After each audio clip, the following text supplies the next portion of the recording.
Bueno, muchas gracias, Javier, pero soy Jorge, Germán es mi hermano. Me suele pasar a menudo, no te preocupes. Bueno, nos llevamos muy bien, además, no hay problema. Bueno, hoy seguimos con nuestro curso sobre intersecciones entre filosofía antigua y artes plásticas. En la primera sesión estuvimos tratando la cuestión de los presocráticos, también la cuestión de Lucrecio acerca del tacto como sentido principal, vinculado con Venus y vinculado también con toda una serie de representaciones. En la siguiente sesión, que fue la segunda a cargo de María Jesús Hermoso, fue Plotino y la estética neoplatónica el eje principal de la charla. Y hoy, como centro un poco de todo el ciclo, tenemos a Platón, que es evidentemente la gran figura que a todos nos mueve dentro de la filosofía antigua, ¿no? Es siempre la figura que no puedes dejar de pensar ni de leer. Y para hablar de Platón, pues tenemos a un maravilloso especialista en Platón, precisamente como el profesor David Hernández de la Fuente, que es catedrático de la Universidad Complutense de Madrid, catedrático de Filología Griega, pero no es solamente un filólogo, sino que es una persona que tiene un enorme conocimiento del pensamiento antiguo, de la historia, de la cultura contemporánea también. Es de las pocas figuras académicas que son capaces de pasar de unos estratos culturales a otros con una facilidad parecida a la de su querido Hermes, el gran viajero y el gran recorredor de caminos. Y precisamente Platón va a ser la figura que nos hable hoy David, porque Platón es el gran generador de imágenes también. Curiosamente, el filósofo que siempre ha estado vinculado como con una especie de noción de cierto desprecio hacia las artes plásticas o hacia las artes representativas, una persona que tiene una cierta duda acerca de la mímesis, pero realmente es el gran generador de imágenes en el mundo antiguo. Y hoy David precisamente nos va a hablar de todas esas imágenes, de todas esas maravillosas creaciones platónicas y de cómo esas maravillosas creaciones platónicas, esos mitos platónicos han permeado totalmente en las artes plásticas, incluso han generado casi hasta, por así decirlo, esquemas clásicos y esquemas repetitivos de representación en las mismas, ¿no? Cuando se habla de Prometeo, o cuando se habla del mito de la caverna, o cuando se habla del de la Edad de Oro, por ejemplo, pues evidentemente hay que recurrir a Platón como gran figura, porque en el fondo Platón es como el eje principal de todo el Renacimiento en adelante, y sin Platón el Renacimiento seguramente no hubiera tenido lugar, y el Renacimiento, como hemos estado viendo, tiene mucho que ver con esto que nos interesa, como son las artes plásticas en este curso, y por eso en este maravilloso espacio donde las artes plásticas son básicamente como el gran espacio donde disfrutar y donde pararse a mirar. Pues sin más, le damos la presentación al profesor Hernández de la Fuente para que nos haga su disertación. Gracias.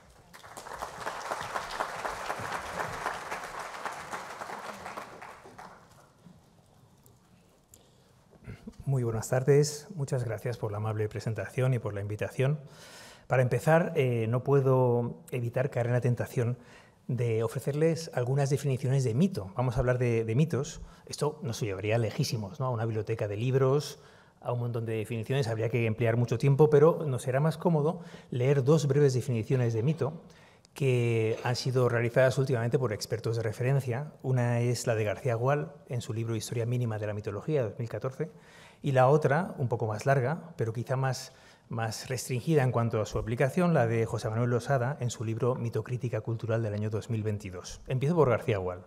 Dice que mito es un relato tradicional que evoca la actuación memorable y paradigmática de unos personajes excepcionales, dioses y héroes, en un tiempo prestigioso y lejano.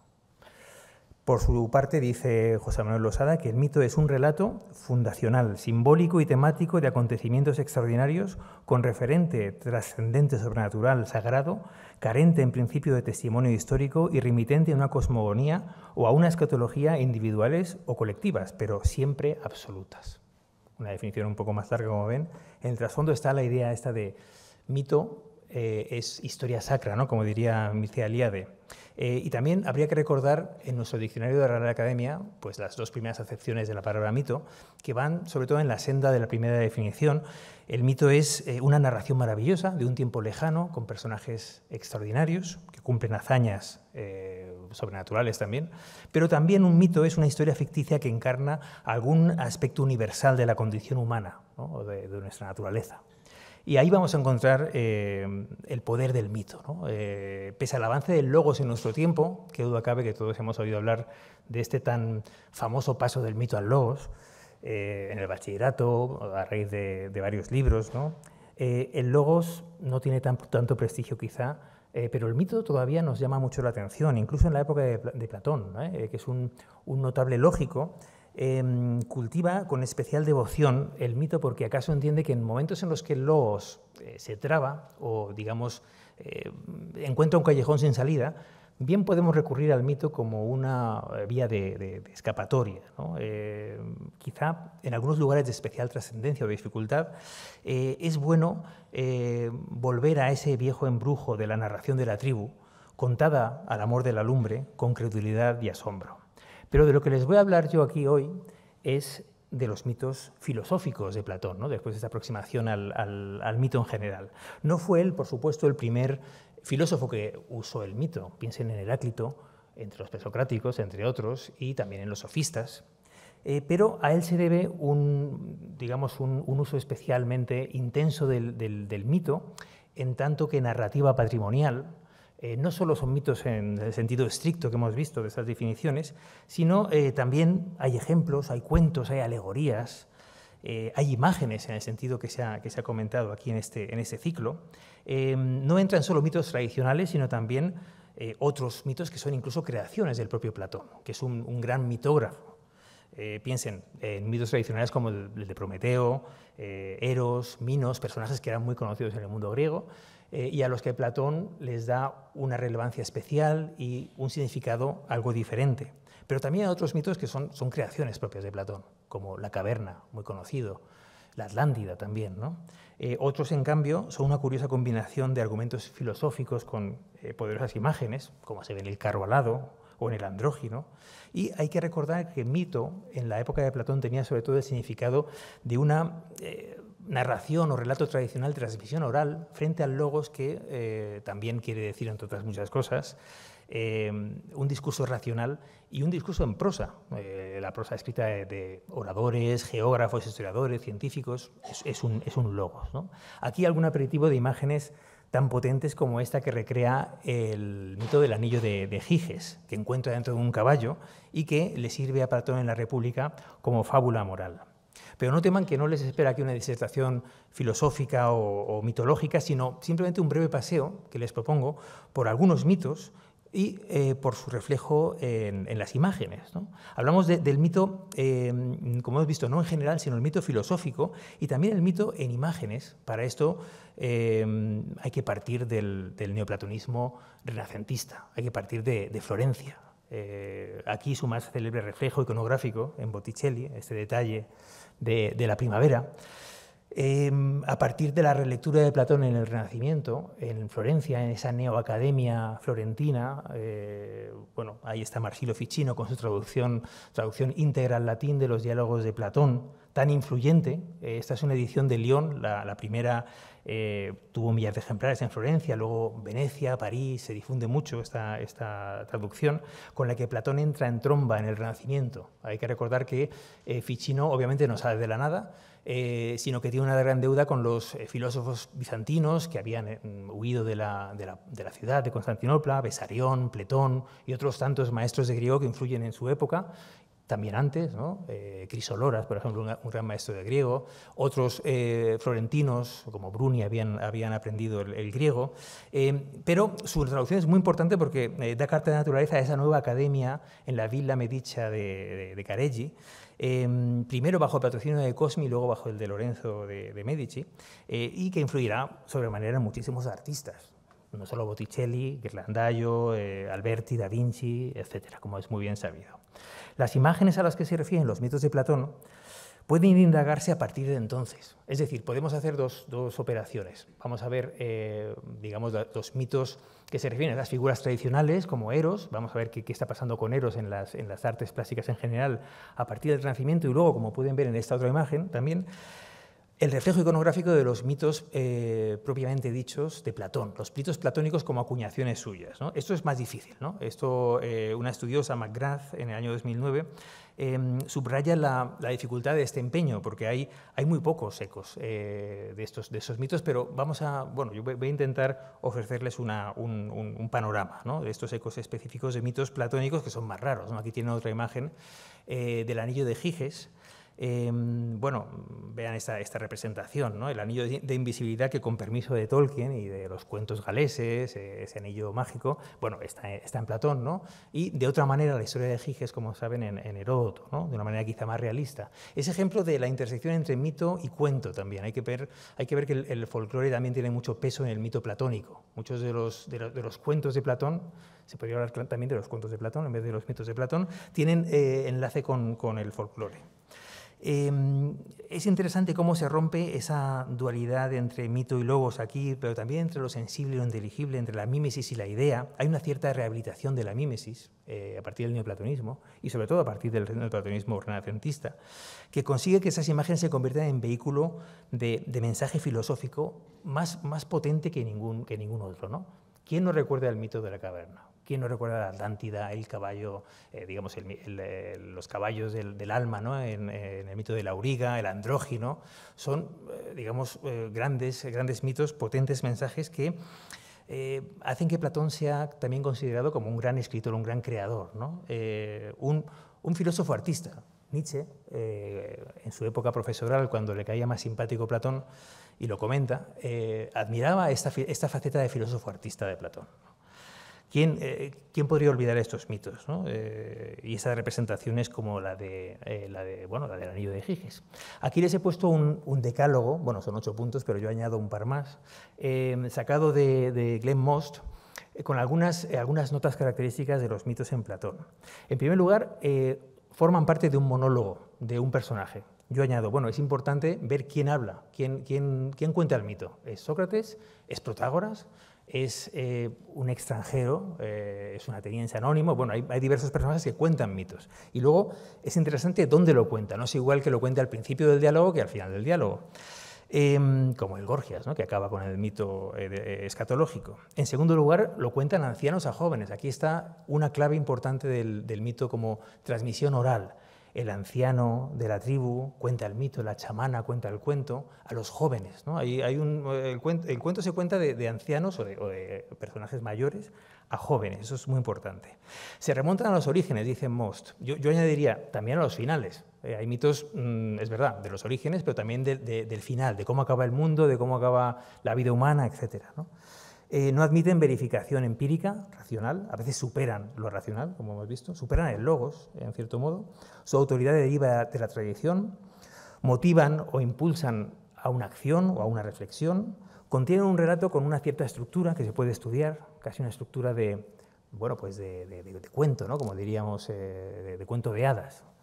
Y preceden o continúan una discusión que había llegado a un punto muerto, si la preceden, o pues dan pie a una discusión más amplia, ¿no?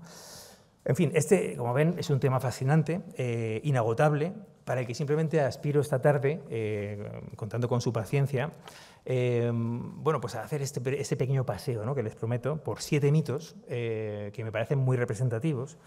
Permítanme que vayamos a vuela pluma por estos 7 mitos. Son muy conocidos, vamos a ilustrar los contextos, todas las traducciones de la Biblioteca Clásica Gredos.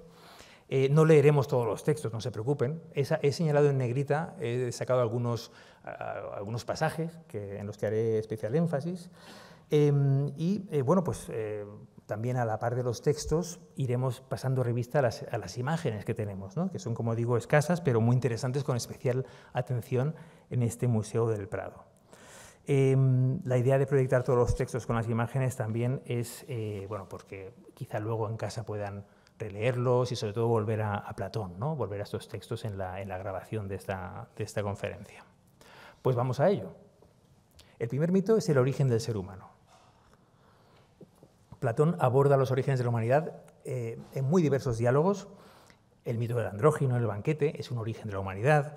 El mito de la Edad de Oro es una humanidad primigenia. El mito de la creación en el Timeo, de cómo se crea el alma. El mito del alma humana también en el Fedro. Pero el mito por excelencia que nos recuerda la creación del ser humano es este del Protágoras de Platón. Aquí la traducción de García Gual, que voy a mostrarles.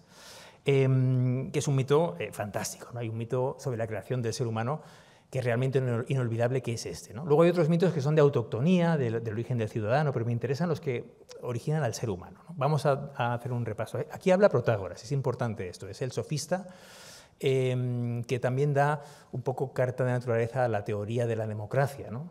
Y nos cuenta que en un tiempo pasado, no había todavía razas mortales, llegó el momento en el que los dioses iban a crear a todos los seres vivos. Entonces ordenaron a Prometeo y a Epimeteo, dos hermanos muy famosos. Aquí tienen a Epimeteo según esa estatua atribuida al Greco, con su mujer Pandora. Les ordenaron a los dos que repartieran las cualidades entre los seres vivos de forma conveniente, y Prometeo le deja hacerlo a Epimeteo, que se lo pide con mucha ilusión. Yo haré el reparto y tú lo inspeccionas, ¿no? Prometeo hay que decir que es el que piensa antes y Epimeteo el que piensa después.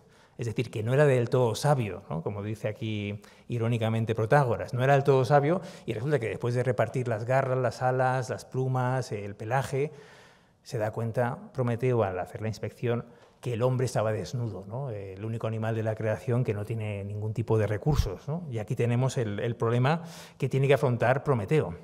Sabemos cómo lo soluciona, ¿verdad? Nos sigue contando el sofista Protágoras que Prometeo, apurado por esta carencia de recursos, roba el fuego de los dioses. Aquí tienen esta fantástica imagen, que es el Prometeo de Rubens en esta casa. Roba el fuego y lo ofrece como regalo a los hombres, de modo que puedan sobrevivir frente a las fieras. Luego nos cuenta el sofista que a Prometeo le llegará el castigo por su robo. Bueno, el castigo ya saben cuál es también, ¿no? Es muy conocido, ese águila de Zeus o buitre que va devorándole el hígado que le crece. A la vez es un castigo tremendo, encadenado en el Cáucaso, luego será liberado. Tiene varios castigos.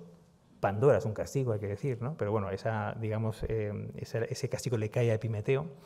Pero el problema no se ha solucionado todavía. Los seres humanos están ya provistos del fuego, del progreso, de la técnica, pero aún no pueden convivir. No existían ciudades, nos dice Platón. ¿Por qué? Porque no poseían el arte de la política. Intentaban reunirse, como ven en el texto, y ponerse a salvo, fundando ciudades, pero cuando se reunían se atacaban unos a otros. No podían convivir, no tenían el arte de la convivencia. Se dispersaban y perecían.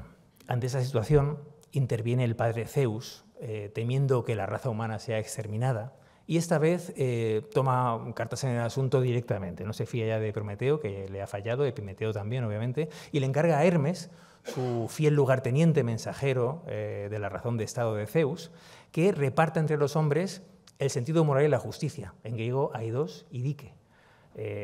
Aquí la imagen no es de Zeus, sino es un Prometeo creador del ser humano. Hay una fábula de Esopo en la que directamente Prometeo modela al ser humano como un demiurgo, está también aquí en el Museo del Prado, pero Zeus solventa la cuestión así, repartiendo, digamos, las virtudes políticas para crear el arte de la política y la convivencia. Hermes pregunta a Zeus, bueno, ¿cómo reparto esto, padre Zeus? ¿Como los otros conocimientos, por ejemplo la medicina, que vale un médico para muchos, o a todos por igual? Dice Zeus, ahí lo ven en subrayado, a todos, y que todos sean partícipes, pues si no, no habría ciudades, ¿no? Es muy importante. Y es más, impone una ley de mi parte, que al incapaz de participar de estas dos cosas, es decir, del aidos y la dike, ¿no? el sentido moral y la justicia, lo eliminen, lo echen de la ciudad como una enfermedad. Esto, como ven, es muy importante. Hay luego una explicación, una moraleja filosófica. Esto es el fundamento de la democracia, ¿no? Por eso todos pueden participar en la democracia. Bueno, este mito, como ven, es fantástico. Hay que recordar que es parte de esa teoría política que defiende Protágoras, ¿no? Vamos al segundo mito el amor platónico. ¿Cómo no hablar del amor tratando a Platón? ¿Cómo no asociarlo con el amor espiritual que trasciende lo físico? Aquí tienen una imagen alusiva, la escuela del amor. Ese amor que permite ascender al mundo de las ideas. que también es adaptado por Ficino en su De Amore, que luego en el Renacimiento, pues Poliziano, luego posteriormente León Hebreo, tratan con gran influencia en todos los ámbitos literarios y artísticos.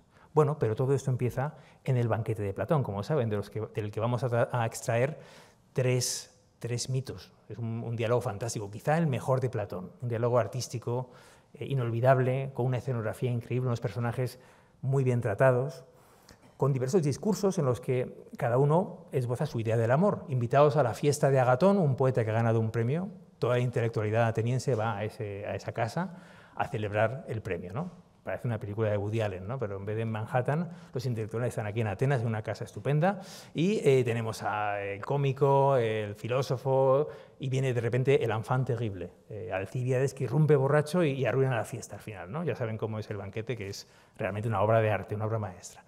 Hay varios discursos y hay varios mitos que podemos recortar con el amor de hilo conductor.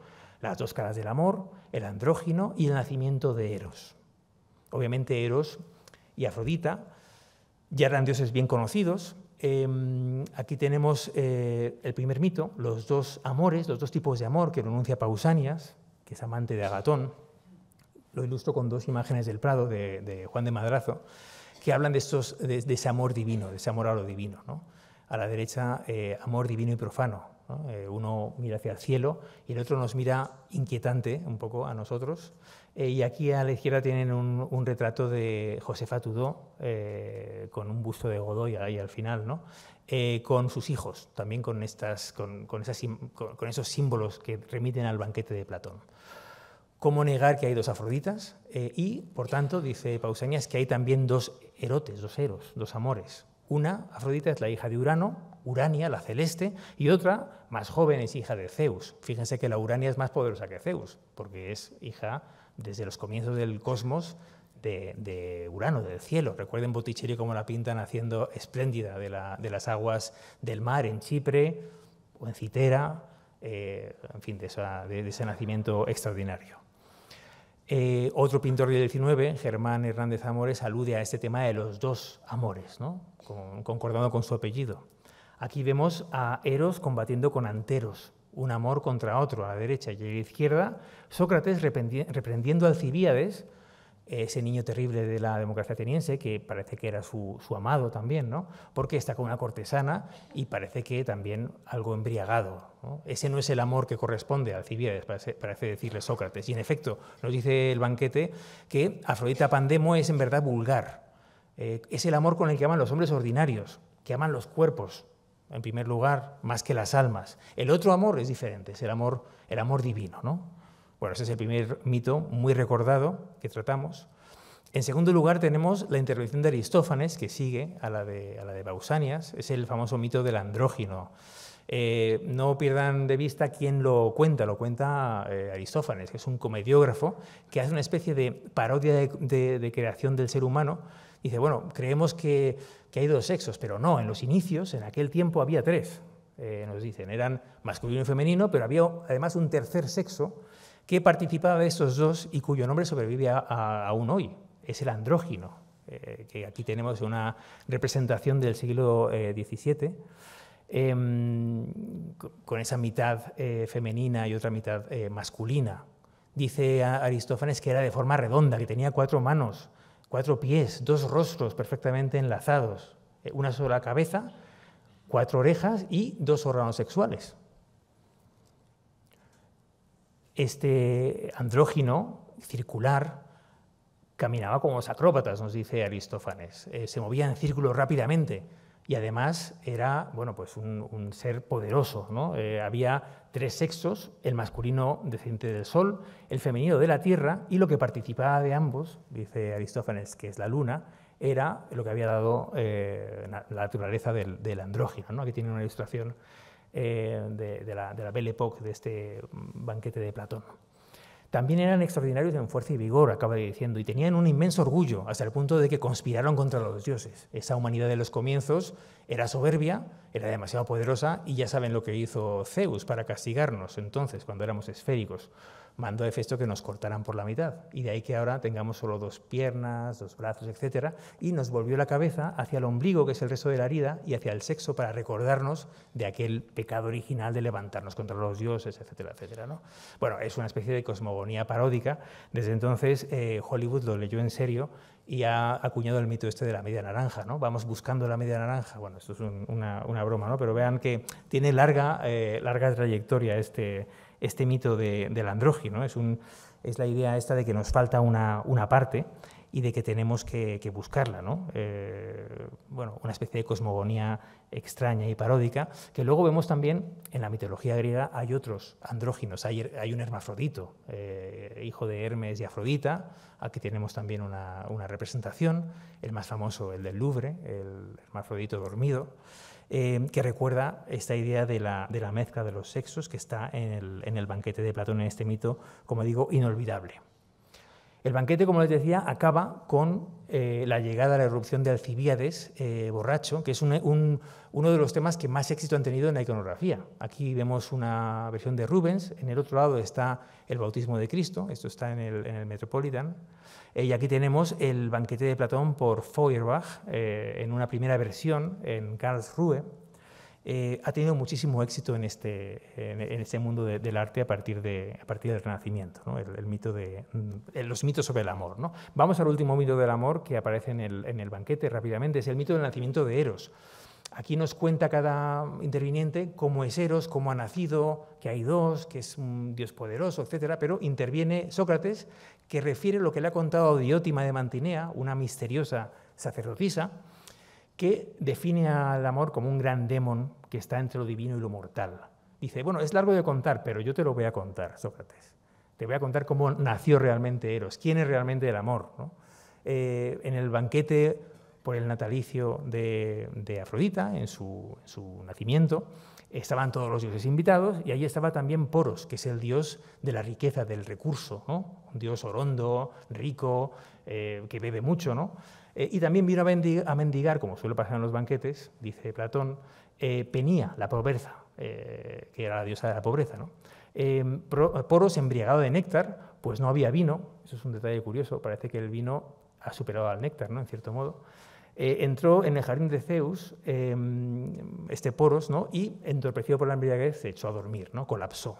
Entonces Penía, con su maquinación, se acuesta con él y le saca un hijo. De ahí que Eros, que nace con ocasión del banquete de nacimiento de Afrodita, sea compañero para siempre de Afrodita. Pero también nos explica Diotima que Eros, aquí tenemos otra versión de este cuadro de Feuerbach, 10 años después, que está en Berlín, de ahí que Eros, siendo hijo de la pobreza y la riqueza, de la pobreza y el recurso, tenga herencias de ambos padres, ¿no?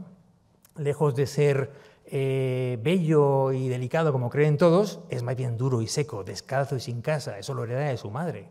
Es harapiento, duerme en el suelo, se acuesta en intemperie, al borde de los caminos, como la diosa de la mendicidad, ¿no? Pero por parte de padre, bueno, pues está al acecho de lo bello y de lo bueno, es valiente, audaz, activo, maquinador, ávido de sabiduría y rico en recursos. Un formidable mago, hechicero y sofista. Esto me encanta, ¿no? Hay una definición del amor también, bueno, pues inolvidable. Y esa mezcla es la que le da esa característica de estar en medio, como mediador, como demon mediador. Él vive y muere casi en el mismo día, florece y se marchita, recobra la vida de nuevo entre la pobreza y la riqueza. Entre la sabiduría, nos acaba diciendo Diotima, esta fabulosa maestra de Sócrates, en medio de la sabiduría y de la ignorancia. Por eso es el dios de la filosofía, ¿no? Por eso el Eros filosófico, ¿no? Defiende Diotima, y Sócrates es ese dios en busca de la verdad, en busca de la belleza.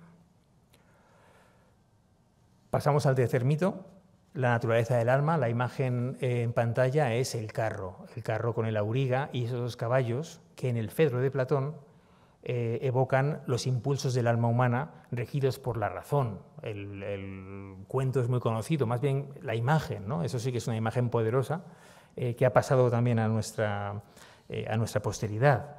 La teoría del alma es fundamental para Platón y la esbozan diversos diálogos con diversas imágenes que tienen que ver con los metales, la mezcla de oro, plata, bronce, con la tripartición de las razas, el viaje del alma más allá, en la República, en el Fedón, etc. Y aquí tenemos un sencillo mito, muy sencilla imagen. Dice Sócrates, bueno, ¿cómo es el alma? Requeriría una larga y divina explicación. Esto es muy difícil, entonces, ¿qué hago? Pues cuento un mito, ¿no? Vamos a contar un mito, una imagen muy breve. Imaginemos que, como si hubieran nacido juntos, llevara una yunta alada y a su auriga. Pues bien, los caballos y los aurigas de los dioses son todos ellos buenos y buena su casta. Por lo que a nosotros se refiere, hay un conductor que guía un tronco de caballos y después estos caballos, de los cuales uno es bueno y hermoso y el otro todo lo contrario, ¿no? Dos caballos del alma, ¿no? Uno, el impulso animoso, la fuerza, el vigor, que tiende hacia lo más, ¿no? Y el otro que se deleita más en haraganear, en el placer, ¿no? Lo concupiscente. Y el auriga, que es la razón que intenta, en fin, es difícil y duro su manejo, dice aquí Sócrates, ¿no? Pero intenta hacerse con el carro, ¿no? Alguna imagen del carro platónico que he encontrado en los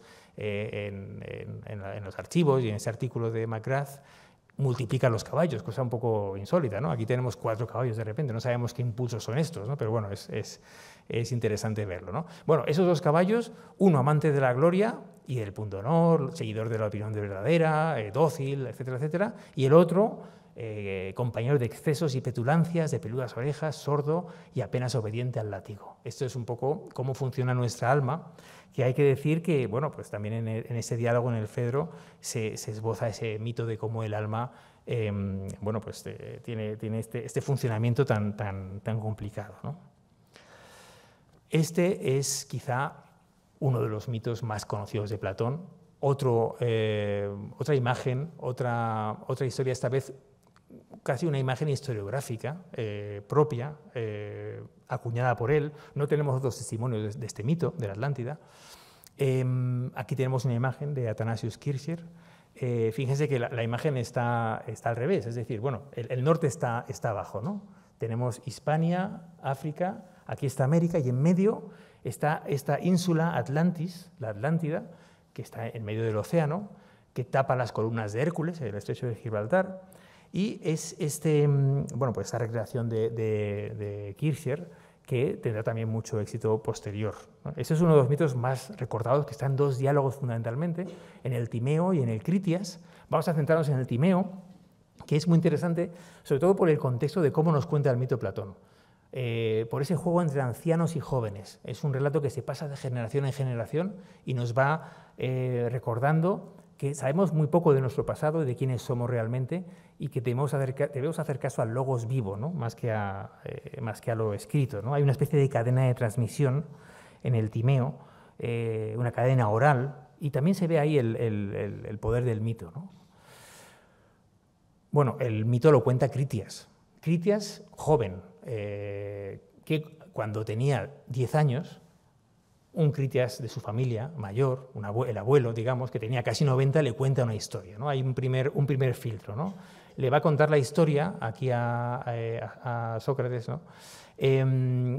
Cuando, bueno, él tiene ese recuerdo de su abuelo, ¿no? ¿Qué historia era aquella? Critias, preguntándole a Critias mayor, le pregunta a uno en la fiesta de los niños. Bueno, es la historia de una hazaña increíble, una hazaña olvidada realmente. Bueno, cuenta desde el principio, abuelo, ¿no? Es lo que le parece decir el joven, ¿no? Y empieza a contar la historia de Solón de Atenas, también un anciano en la época a la que se refiere, que viajó a Egipto y allí recibió honores en los templos de los sacerdotes y, bueno, pues es el típico viaje de aprendizaje de un griego a Egipto, ¿no? Quizá el propio Platón se ve ahí reflejado, ¿no? Por cierto, la imagen también aquí en el Prado de Vincenzo Grandi, el retrato de Platón, que tienen aquí a la derecha.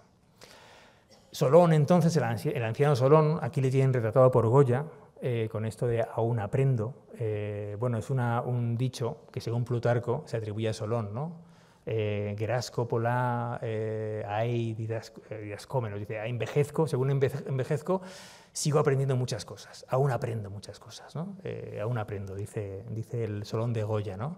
Pues este Solón llegó a nonagenario también, ¿no? Históricamente, va a hablar con los egipcios y se pone a contarles las historias de Atenas, la antigüedad de Atenas, el primer hombre, Foroneo, Deucalión y Pirra, el diluvio de los griegos. Y el sacerdote lo detiene, casi se ríe y exclama: ¡ay, Solón, Solón! Los griegos siempre seréis niños. No existe el griego viejo. Y Solón se queda pasmado. ¿Por qué lo dices? Y dice: bueno, es que tenéis almas de jóvenes. No tenéis una larga tradición transmitida, como nosotros los egipcios, ¿no? No solo hay un diluvio, hubo muchos, y son cíclicos, y muchas destrucciones por el fuego, por el agua, de otras maneras, ¿no? El sacerdote egipcio le va a recordar a Solón que no sabe nada realmente, ¿no? de este mundo del pasado, que no tiene noción de las insondables antigüedades de la historia humana, ¿no? Ahora el egipcio interviene y se pone a contarle a Solón que ellos, los egipcios, desde antiguo registran toda la historia humana, ¿no? Mientras que vosotros, los atenienses, cada cierto tiempo os cae una calamidad de estas, un diluvio, una debacle, que os deja exterminados, ¿no? Deja solo a los iletrados y a incultos. De nuevo, que nacéis de nuevo como niños desde el principio, pero no tenéis memoria, ¿no? No tenéis la amneme, la mnemosine, ¿no? Por ejemplo, Solón le dice: las genealogías que me has contado son cuentos de niños. Fíjense bien el juego entre el anciano y el niño, ¿no? Siempre transmitiendo en varias generaciones, Critias anciano a Critias niño, que cuenta Critias anciano sobre Solón, que es más anciano. Solón viaja de joven a Egipto y le cuenta este cuento a un egipcio muy anciano también, ¿no? Aquí la imagen es un grabado del Platón de Rubens, que está en el British Museum. Lo habéis olvidado vosotros los griegos, pero antes de ese diluvio hubo una Atenas fantástica. Vuestra ciudad era la reina de las ciudades, ¿no? Y llevó a cabo una hazaña inolvidable. Ese es el mito que nos va a contar, ¿no? Y la hazaña fue detener a un gran imperio que avanzaba desde el Océano Atlántico. La imagen aquí es esta vez también Rubens, su estudio de dos cabezas, una de las cuales es Platón. ¿Qué pasó con la Atlántida?, nos dice el egipcio, le dice a Platón. Bueno, en esa época existía esa isla. En esa época las columnas de Hércules, que hoy no se pueden transitar, se podían atravesar, y había una isla enorme en el océano que era mayor que Libia y Asia, nos dice el egipcio, le dice a Solón, y era Atlántida, que era una gran confederación de reyes, dice el sacerdote egipcio. Pero esto se ha olvidado, ¿no? Esta cabeza de océano nos recuerda que la Atlántida estaba en ese non plus ultra de los griegos, ¿no? El estrecho de Gibraltar, detrás del cual estaba el abismo, ¿no? Pues en esa época no, había una gran isla poderosa que amenazaba a todo nuestro mundo. Toda esa potencia, dice el sacerdote, intentó esclavizar a Atenas y a Egipto también. Y vosotros, pues el poderío de vuestra ciudad, Solón, alcanzó una gran victoria contra ella, de modo que nos liberó, ¿no? Es una especie de hazaña de la antigüedad. En la imagen tienen una pieza del Tesoro del Delfín, heredada por Felipe V, del siglo XVI, muy interesante porque tiene un mito que hace referencia a la Atlántida, que es Poseidón haciendo surgir una fuente de agua dulce y agua salada que está en el Critias, según Leticia Arbeteta. Muy interesante esta pieza también, ¿no? ¿Y cómo acaba la historia? ¿Qué pasó con la Atlántida? Querremos saber todos. Bueno, la Atlántida, después de esta guerra tremenda, hubo un violento terremoto y un diluvio extraordinario, una de esas cíclicas catástrofes, y desapareció de la faz de la Tierra. Se hundió bajo la Tierra. Por eso, hoy, el océano allí, en las columnas de Hércules, es intransitable. Aquí tienen al buen Hércules separando el estrecho de Gibraltar, ¿no? Por Zurbarán. Por eso, bueno, pues allí se acaba el mundo hoy día, ¿no? Nos viene a decir el mito que nos cuenta Platón, por boca de Critias, que habla también por boca de Solón, que habla por boca del sacerdote egipcio, en esa especie de sucesión de anciano a joven continua y también incesante, ¿no?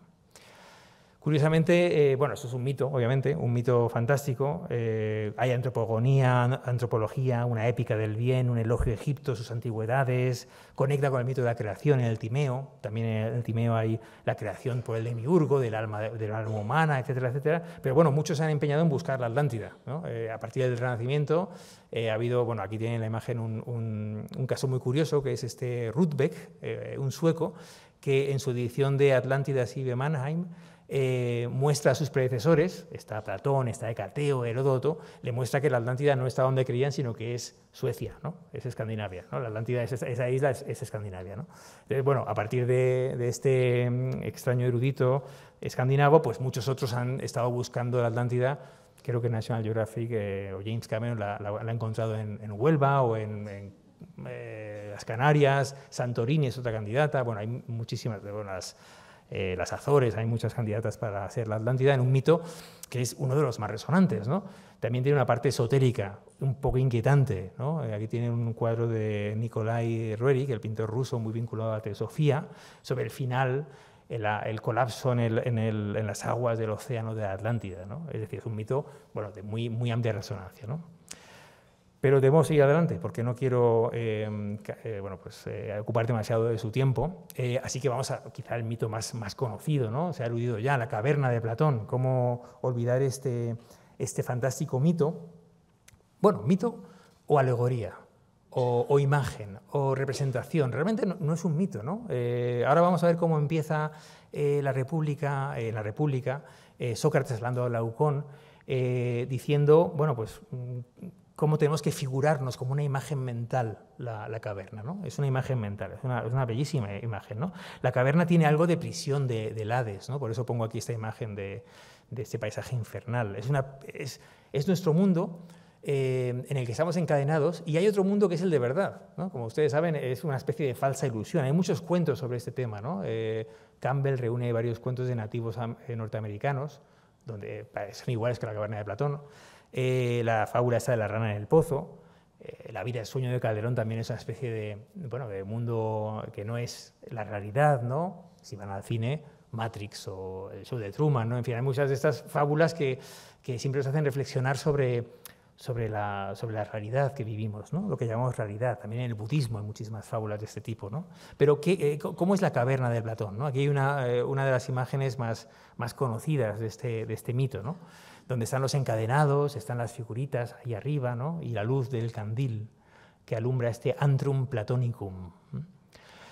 Bueno, nos dice Sócrates, representa de hombres en una morada subterránea en forma de caverna, que tiene la entrada abierta en toda su extensión a la luz. En ella están desde niños con las piernas y el cuello encadenados, de modo que deben permanecer allí y mirar solo delante de ellos. Bueno, más arriba, más lejos, detrás, hay un fuego que brilla, y entre el fuego y los prisioneros hay una especie de tabique a modo del biombo de los titiriteros, y encima tienen estas figurillas, estos muñecos que van mostrando y cuyas sombras, simplemente las sombras, ven los encadenados, ¿no? Y los ecos de sus sonidos que hacen en realidad los hombres que las llevan por detrás, ¿no? Dice Glaucón, bueno, extraña comparación haces y extraños esos prisioneros. Y nos responde Sócrates, bueno, pero son como nosotros, ¿no? Ya va introduciendo que este es nuestro mundo, ¿no? Que estamos encadenados en una especie de prisión y no vemos la realidad. Otro grabado, esta vez del siglo XVI, muestra este desfile de la cueva de Platón, iluminado, ¿no? desde fuera. ¿Qué pasaría, nos sigue diciendo Platón, si uno de ellos se liberara de sus cadenas, un liberado, ¿no? Y se curara de su ignorancia? Si fuera forzado a levantarse, a volver el cuello y a marchar hacia la luz, ¿qué diría? ¿Qué pensaría cuando viera esos muñecos, ¿no? Consideraría que las cosas que antes veía eran más verdaderas que las que se le muestran ahora, que se muestran como muñecos, son falsos, ¿no? Es una falsedad, ¿no? Bueno, se tendría que acostumbrar, nos dice Platón, a ver que son realmente las cosas verdaderas, no lo que él creía que eran las cosas verdaderas, ¿no? ¿Y si se le forzara a mirar hacia la luz misma? ¿No le dolerían los ojos? Claro, necesita acostumbrarse, ¿no? Dice Platón. ¿No sufriría? ¿No se irritaría arrastrado hacia arriba? Es decir, no es fácil ver la realidad, no es fácil el camino hacia arriba en la filosofía. Tenemos que acostumbrarnos poco a poco a ver la realidad real, ¿no? El cuadro aquí de Eugenio Lucas Velázquez no tiene que ver con Platón, pero me gustaba mucho, está encadenada, con los ojos vendados, por esa idea de que le duelen los ojos, ¿no? al ver la luz, ¿no? La luz de la realidad. Luego, cuando ya está liberado arriba, ha visto la luz, ¿no? Aquí este paisaje de Jan Asselin, bueno, en una salida de caverna, como diría Blumenberg. Luego, si se acordara de su primera morada, ¿no piensas que se sentiría feliz del cambio y que los compadecería a sus compañeros de prisión? Y lo importante, ¿y si bajara nuevamente? ¿Y si descendiera nuevamente y ocupara su propio asiento? Y contara a los demás compañeros de prisión, los antiguos compañeros de prisión, la verdad, lo que ocurre, ¿no? Más allá de ese fuego, más allá de la caverna. ¿No se expondría al ridículo? Ya que se dijera que, bueno, como ha subido, se ha estropeado los ojos. Y si intentase desatarlos y llevarlos hacia arriba, hacia la luz, ¿no lo matarían si pudieran? Bueno, aquí es obvia la referencia, ¿no? ¿A quién se refiere? Al propio Sócrates, ¿no? Él pagó muy cara su labor filosófica, intentar despertar a esos durmientes, ¿no? A la filosofía y mover los ánimos de Atenas, adormecida también después de la guerra del Peloponeso. Bueno, ahí está la caverna de Platón. Pues bien, hay una moraleja al final, y dejo para el final el cuadro más interesante quizá. Querido Glaucón, dice Sócrates, debemos aplicar íntegra esta alegoría a lo que anteriormente ha sido dicho. ¿Ven esos puntos que veíamos? El mito viene a aclarar un punto de la discusión anterior, a iluminarlo con otra luz, una luz de muy diferente manera a la luz del logos, es la luz del mito. Es una suspensión del juicio, una idea, digamos, de percibir la realidad de otra manera, ¿no? De una manera quizá más pueril, más narrativa, más ficticia, pero que también tiene un poder innegable, ¿no? Aquí está la moraleja filosófica del mito, ¿no?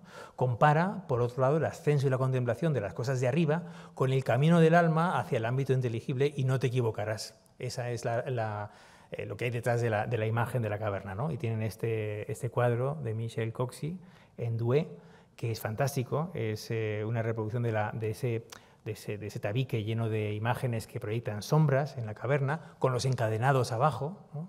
Es fantástico como la pintura francesa y flamenca del XVI recupera a Platón a través de Italia, también los colores, ¿no?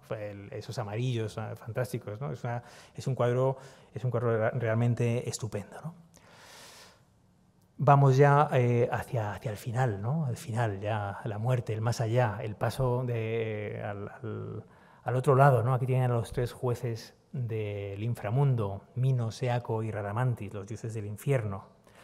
Igual que hay cosmogonías, antropogonías, está el origen, también en Platón tenemos el final. ¿Qué pasa al final, ¿no? Hay que cruzar al otro lado, aquí el famosísimo cuadro de Patinir, el paso de la luna Estigia. Hay un lugar más idílico y otro infernal realmente. Son dos caminos. Está las islas de los bienaventurados, los campos elíseos, y por otro lado el Tártaro, el abismo del castigo eterno, ¿no?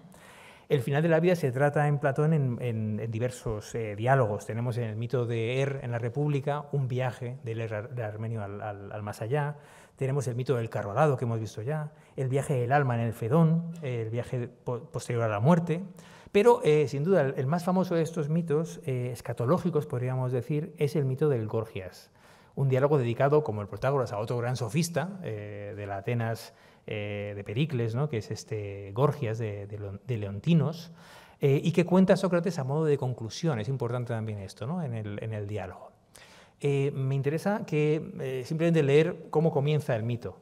Dice Sócrates: escucha, pues, como dicen, un preciso relato que tú, según opino, considerarás un mito, pero que yo creo un relato verdadero. Aquí hay una clave muy comentada, muy importante, hay ríos de tinta sobre esta idea, ¿no? De un relato que es un mito, pero en el fondo es un relato verdadero, es un relato que tiene, de manera propedéutica, ayuda a ver, digamos, mucho de la filosofía platónica, ¿no? Cuenta un mito que en otro lugar del diálogo dice, bueno, esto creerás que es un cuento de viejas, pero no. Esto es verdad, ¿no? Es un relato verdadero, ¿no? Y es el relato de cómo es el más allá, cómo se juzgan a las almas, cómo se juzga a las almas en el más allá. Nos dice que antes, cuando los dioses se reparten en el mundo, Poseidón, Plutón, que es Hades, y Zeus se lo reparten, se encargaban los juicios de las almas de una manera muy diferente en la época de Crono.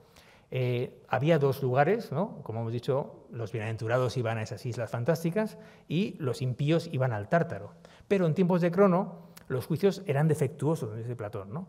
Y en consecuencia, Plutón, el dios de los infiernos, iba a quejarse. Oiga, están trayendo gente que no viene al sitio adecuado. Aquí hay un problema de procedimiento, ¿no? Realmente aquí se hace algo muy mal, ¿no? Los juicios estaban mal hechos. ¿Por qué? Interviene Zeus, que ya es el que ha heredado, digamos, el trono del universo, y dice, bueno, en efecto, ahora se deciden mal los juicios, porque se juzga a los hombres vestidos y se los juzga en vida. Así, muchos que tienen el alma perversa se recubren de vestimentas fantásticas, van con muchísimos acólitos, con familia, con niños y tal, y entonces los jueces pues, se compadecen y los mandan al sitio de los buenos, y no puede ser, ¿no? ¿Qué va a hacer Zeus? Dice, bueno, en primer lugar hay que quitar a los hombres eso de conocer anticipadamente cuándo van a morir, eso se va a acabar, ¿no? Una pena, ¿no? Pero dice, bueno, se lo voy a mandar a Prometeo. Curiosamente se fía todavía a Prometeo después de todo este lío, o se sitúa eso en un tiempo anterior, ¿no? Y además hay que juzgarlos desnudos, nada de que vayan vestidos. También hay que juzgarlos después de la muerte. Fíjense que se les juzgaba antes, porque se les convocaba un día y una hora, una citación judicial, sabían que iban a ser juzgados y iban con sus mejores galas, abogados, etcétera, ¿no? Y también es preciso que el juez esté muerto, eso es importante. Entonces, ¿qué hace Zeus? Manda a estos 3 jueces, que son sus hijos, ¿no? Minos y Radamantis, 2 de Asia, y uno de Europa, que es Éaco, para que sean los jueces de toda esa muchedumbre, los hoi polloi, ¿no? Los muchos, ¿no? Los muertos son mucho más que nosotros, los vivos, ¿no? Son una muchedumbre y tienen que juzgarlos ahí en una... Imaginen, ¿no? Yo me imagino como una especie de proceso kafkiano así, tremendo, ¿no? Bueno, pues así van a ser los juicios a partir de ahora, ¿no? Y entonces el juez, cuando vea el alma desnuda, el alma malvada, la enviará directamente a la prisión que le corresponde, ¿no? Si se le castiga y puede, bueno, lo que en el cristianismo diría que es el purgatorio, ¿no? Puede enmendar sus pecados, bueno, pues bien, sacará provecho. Pero nos dice Platón, otros no tienen cura, son ya malvados incurables, ¿no? Estos, los que han cometido los más graves delitos y a causa de ellos se han hecho ya incurables, son los que servirán de ejemplo a los demás. Aquí tienen Rivera, ¿no? El castigo de Ixión. Saben que el Tártaro es un lugar de tormento eterno para muchos malvados que han hecho cosas terribles, ¿no? Y ahí están sufriendo unos tormentos absurdos y tal, ¿no? Por ejemplo, la Ixión y la Rueda, Tántalo, etc., ¿no?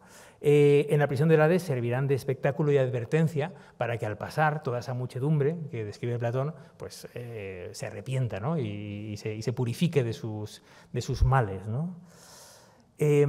Claro, hay muchos otros condenados al Tártaro que están aquí en este museo, podemos verlos muy cerca, ¿no? Aquí tienen a Sísifo con su roca, aquí tienen a Ticio, que tiene un castigo bastante parecido al de Prometeo, ¿verdad? Con un águila que le devora las entrañas. Bueno, son los castigos espantosos, los escarmientos realmente, ¿no? Del Tártaro.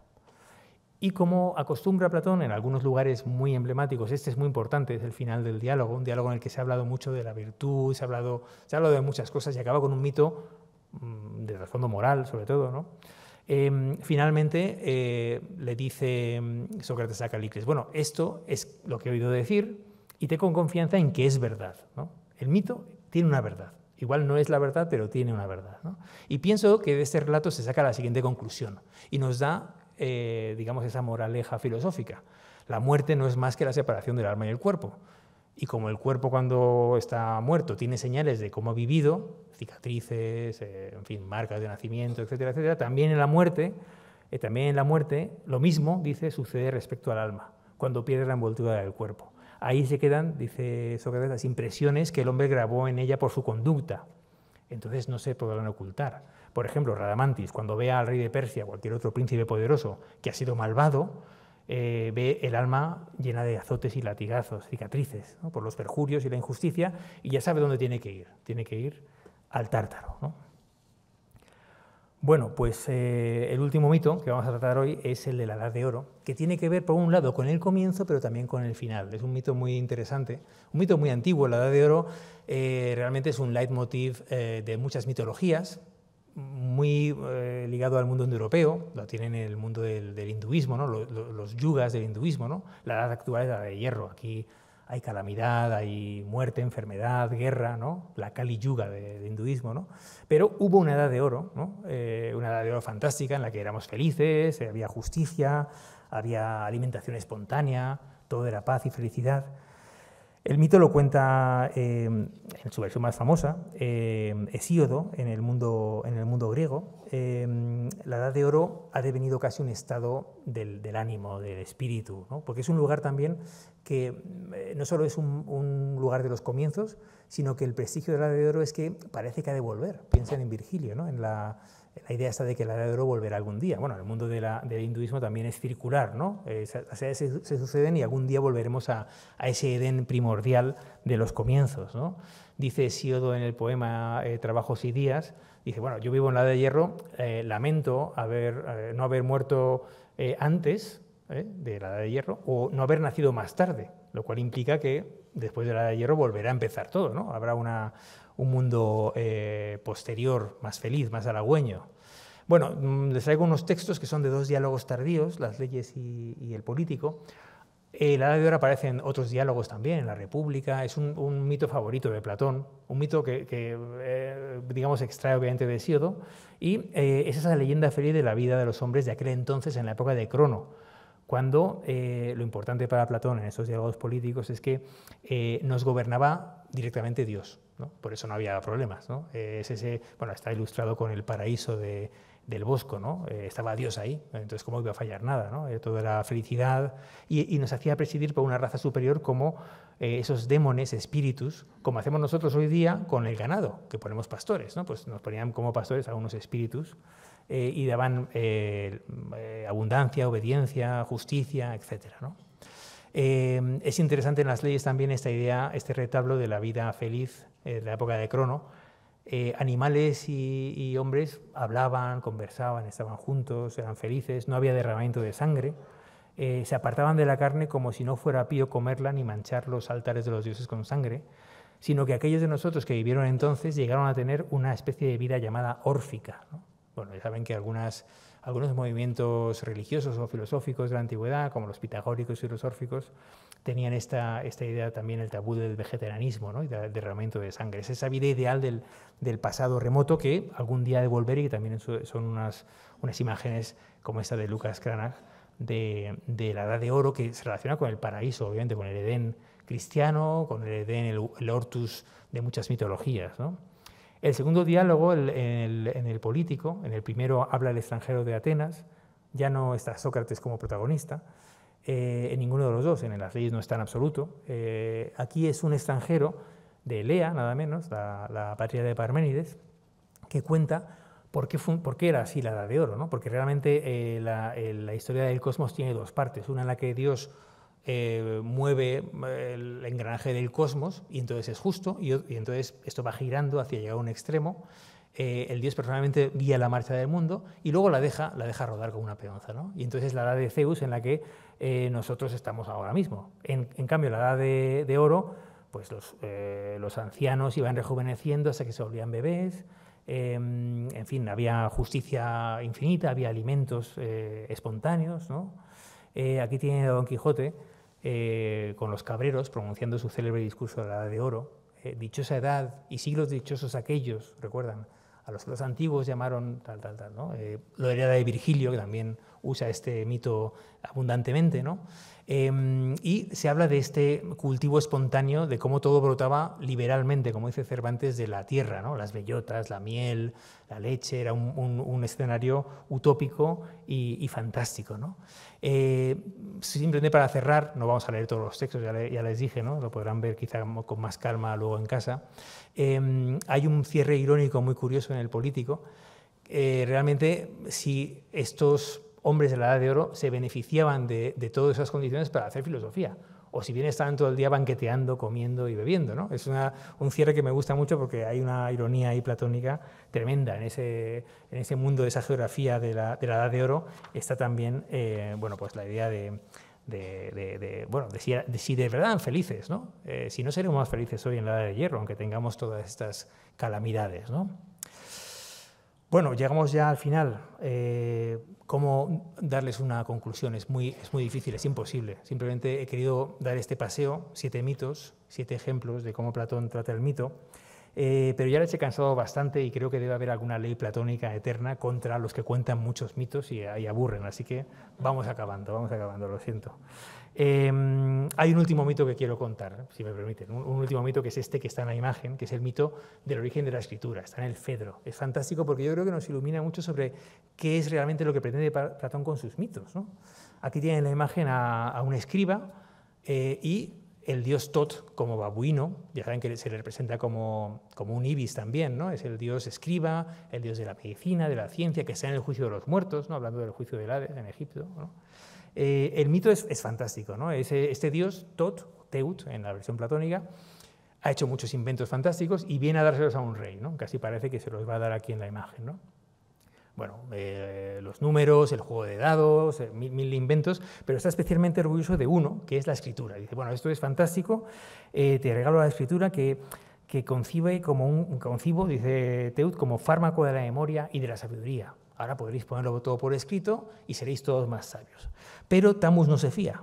Ninguna sabiduría digna de tal nombre puede ponerse por escrito y cree que las letras serán un simple recordatorio, a apariencia de sabiduría, que a la postre arriesga procurar más bien su olvido.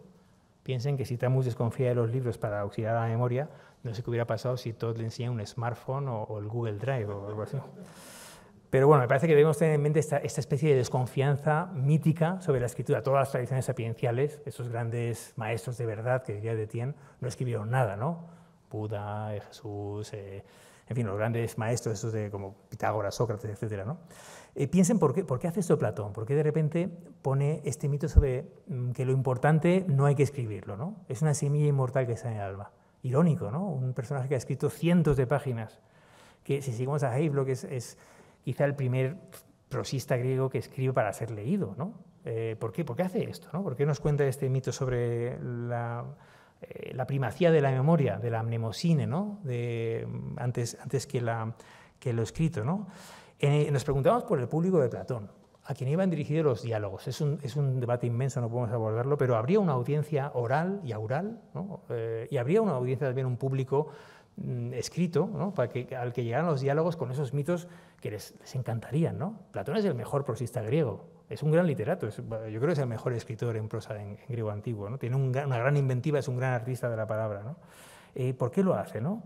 Y eso que él escribe, esos cientos de páginas, para intentar lograr la cuadratura del círculo de capturar en los estrechos márgenes de un libro, en su caso de un rollo de papiro, de una tablilla, lo que fuera, ¿no?